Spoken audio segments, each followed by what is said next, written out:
Le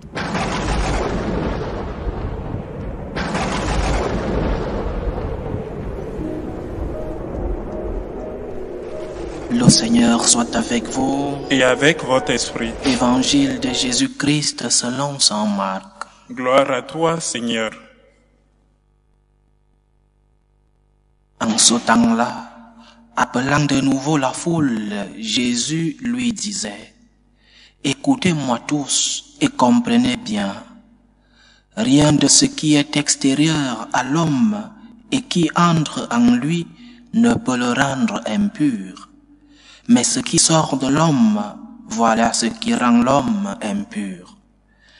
Quand il eut quitté la foule pour rentrer à la maison, ses disciples l'interrogeaient sur cette parabole. Alors il leur dit: Êtes-vous donc sans intelligence vous aussi?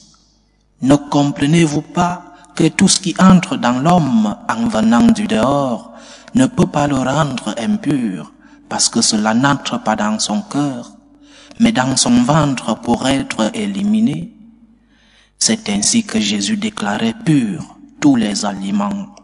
Il leur dit encore: Ce qui sort de l'homme, c'est cela qui le rend impur, car c'est du dedans du cœur de l'homme que sortent les pensées perverses, inconduite, vol, meurtre, adultère, cupidité, méchanceté, fraude, débauche, envie, diffamation, orgueil et démesure. Tout ce mal vient du dedans et rend l'homme impur. Acclamons la parole de Dieu. Louange à toi, Seigneur Jésus. Notre religion est la religion de l'amour. Mais l'amour entendu comme le Christ nous l'a enseigné et l'a pratiqué, pas comme on l'entend aujourd'hui. Aujourd'hui, l'amour est quasiment réduit au sexe. Notre religion est celle de l'amour, à imitation du Christ. Comment le Christ a aimé. Parce que le Seigneur, je répète, nous a enseigné comment aimer et lui-même l'a pratiqué.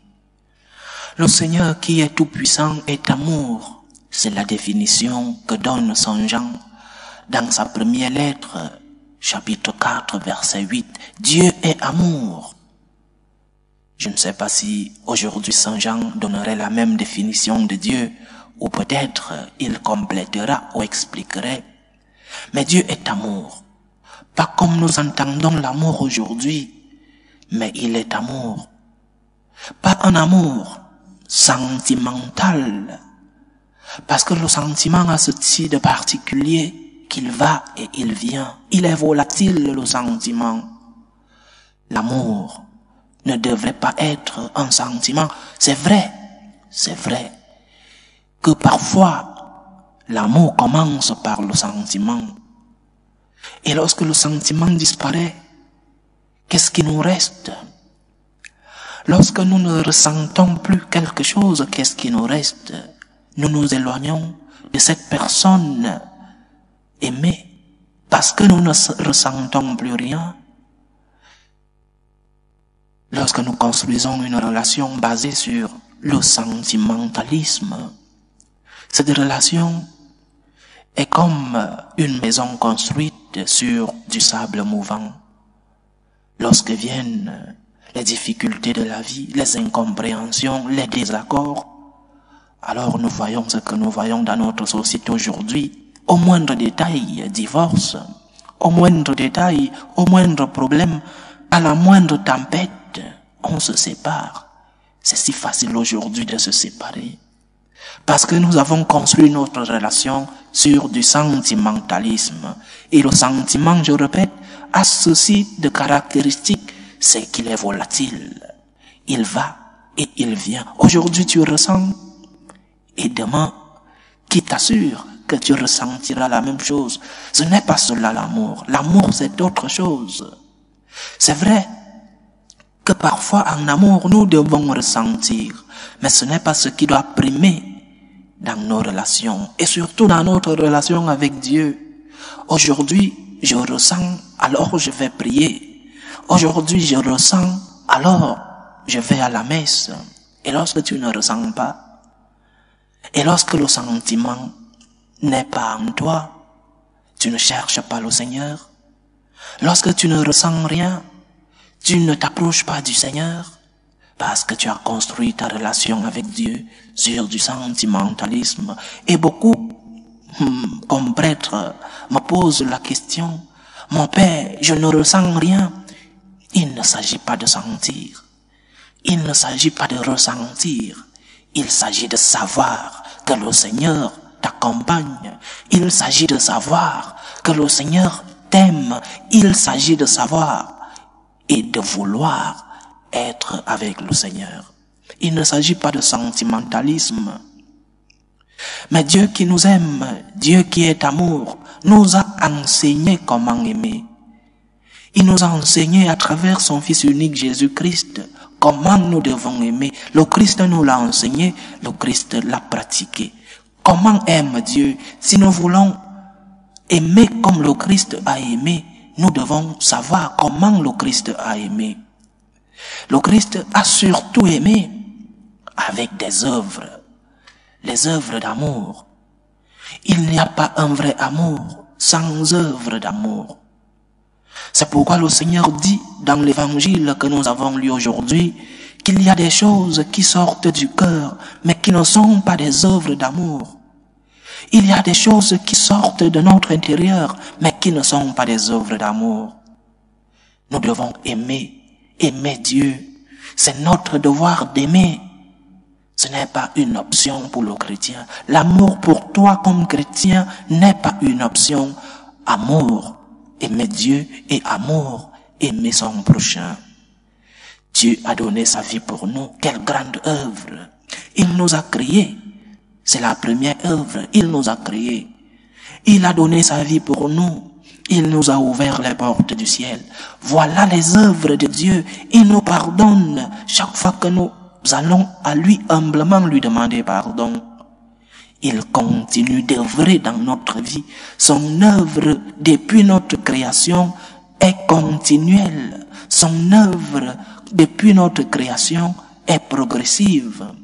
Il n'y a pas de rupture dans l'œuvre de Dieu dans nos vies. Et nous devons imiter cet amour de Dieu avec des œuvres.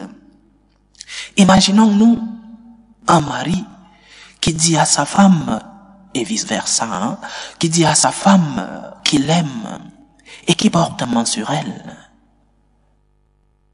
Est-ce une œuvre d'amour? Je t'aime, chérie, mais après tu portes main sur elle.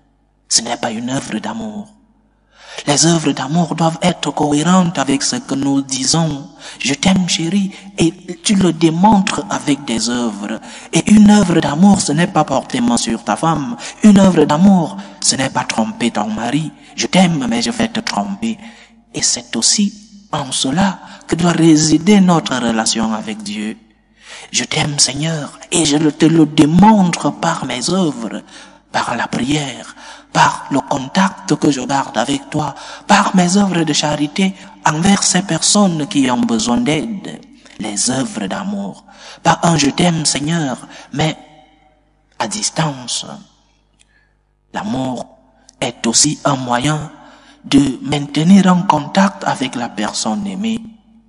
Chers frères et sœurs, le Seigneur nous demande aujourd'hui de purifier nos cœurs, parce que c'est ce qui sort du cœur qui nous rend impurs.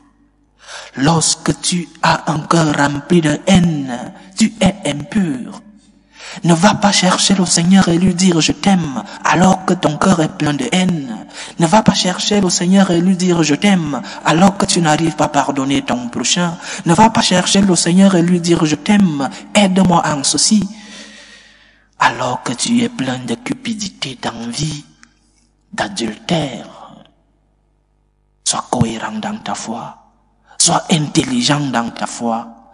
Que ta foi soit cohérente entre ce que tu penses et ce que tu dis et ce que tu fais. Que ce que tu penses soit la réalité dans ce que tu diras et ce que tu feras. Ne cherche pas à avoir une relation basée sur le mensonge avec Dieu. Il voit ton cœur. Ce que le Seigneur nous enseigne donc aujourd'hui, c'est d'essayer de purifier nos cœurs, purifier nos intentions, purifier ce que nous pensons. Parce que c'est de là que vient notre purification, mais aussi notre impureté. Que le Seigneur nous aide donc, chers frères et sœurs, à maintenir en contact avec lui. Lorsque nous serons en contact avec le Seigneur, nous pourrons avoir des cœurs purifiés, des cœurs transformés par le Seigneur lui-même et des cœurs qui feront que nos œuvres soient des œuvres d'amour. Des œuvres d'amour comme des personnes qui veulent marcher à imitation de notre Seigneur Jésus-Christ qui nous a aimés en premier. Dieu est amour. Imitons l'amour de Dieu. Imitons les enseignements de Jésus-Christ qui nous a montré comment nous pouvons aimer. Aimons avec des œuvres. Démontrons au Seigneur que nous l'aimons. Avec nos œuvres, les œuvres d'amour, les œuvres de charité envers lui, mais aussi envers ces personnes qui ont besoin de notre aide. Que le Seigneur nous aide, qu'il purifie et transforme nos cœurs. Loué soit Jésus-Christ. À jamais.